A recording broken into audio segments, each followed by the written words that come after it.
Hi, kids. Okay, on this day in film history for August 19th, I'll start with the film. 1973 is the release of Enter the Dragon.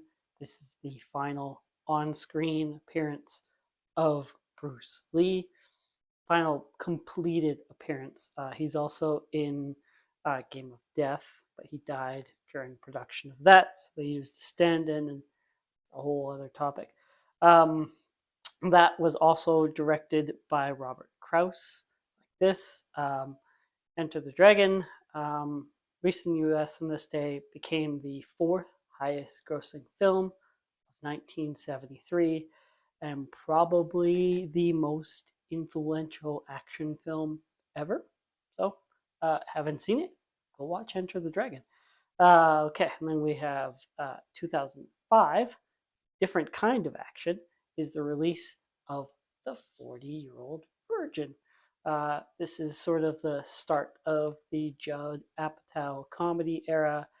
Judd Apatow, Steve Carell, also the start of Steve Carell being big, right? It was the 24th highest grossing film worldwide of 2005. Um, Carell got the part because the year prior was the release of Anchorman, which he had a part in. Based on his performance in that, Apatow decided to give him his own film, The 40-Year-Old Virgin. Um, in 2005, in March to April, was the first shortened season. It's what, 6 episodes of The Office. So audiences saw Steve Carell in Anchorman, and a year later, they see him on The Office. Like, and then he breaks out 40-Year-Old Virgin. So by the time another month, September 20th, season 2 of The Office comes out, we have more viewership. The Office gets this following and becomes one of the greatest comedies of all time. But 40-Year-Old Virgin helps get that ball rolling, I think. Also, on that same day, so we have a double feature. You could go see The 40-Year-Old Virgin, or you could go see Red Eye, the thriller horror directed by Wes Craven. I think this is his third to last film he directed. It's starring Cillian or Killian Murphy, depending on how Irish you are. Rachel McAdams. Is he even Irish? I might get killed by Irish people now. It opened number 2 at the box office, behind The 40-Year-Old Virgin. It went on to make $96 million. Not too bad. It was the 56th highest grossing film of 2005 worldwide. And then let's talk about some births. In 1946 is the birth of Dawn Steele, a name most people probably aren't familiar with. Dawn Steele started her professional life as a sports writer, and then she became the merchandising director at Penthouse. Like you do, you go to sports writing and then Penthouse. And then she started her own merchandising company. And then from that, she became a merchandising consultant for Playboy. And then she's the director of merchandising Paramount. And then she becomes the president of production in Paramount, 1985. 1987, she goes and she becomes the president of Columbia Pictures. So Dawn Steele is the first female head of a studio in 1987. And then from there, she would go start her own production company, Steele Productions.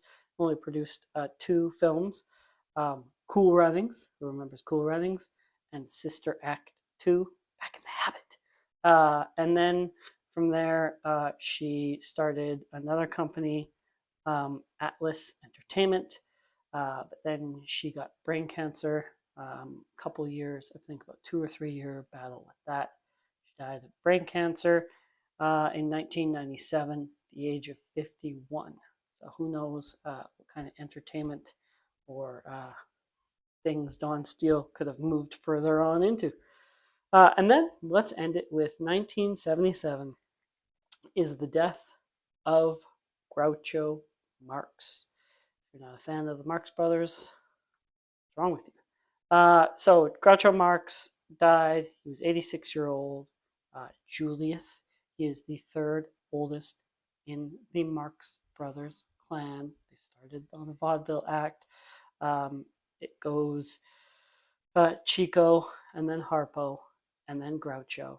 Sometimes Groucho seems like the leader, right? But he is not the oldest. And then there was Gummo, and then Zeppo. Is Gummo in any of the films? He was probably just on stage. Zeppo's only in one or two, I think. I think Zeppo had something to do with the creation of the pacemaker, actually. He had more important things to do. Anyways, Marx Brothers. There's the coconuts and animal crackers and monkey business. My favorite are the Paramount ones, horse feathers and duck soup, of course. And then there's the ones that the Queen, not Queen, Queen got the title for the albums. Night at the Opera, Day at the Races.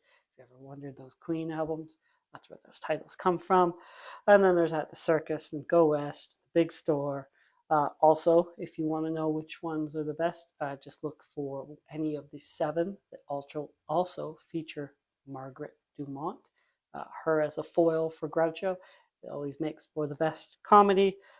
Later in Groucho's life, he developed insomnia, and he became friends with his neighbor, Alice Cooper. So late at midnight, he would go over, they would sit together, Groucho and Alice. They would drink beer, they would watch old movies till Groucho fell asleep. After Groucho passed, they had to revitalize the Hollywood sign. It had fallen over, nobody was taking care of it. Alice Cooper donated the O in the Hollywood sign. It used to say Hollywood Land, but one of the O's in Hollywood dedicated it to Groucho, to Rufus T. Firefly. Okay, that's it for History Today, August 19th. If I held you any closer, I'd be in the back of you.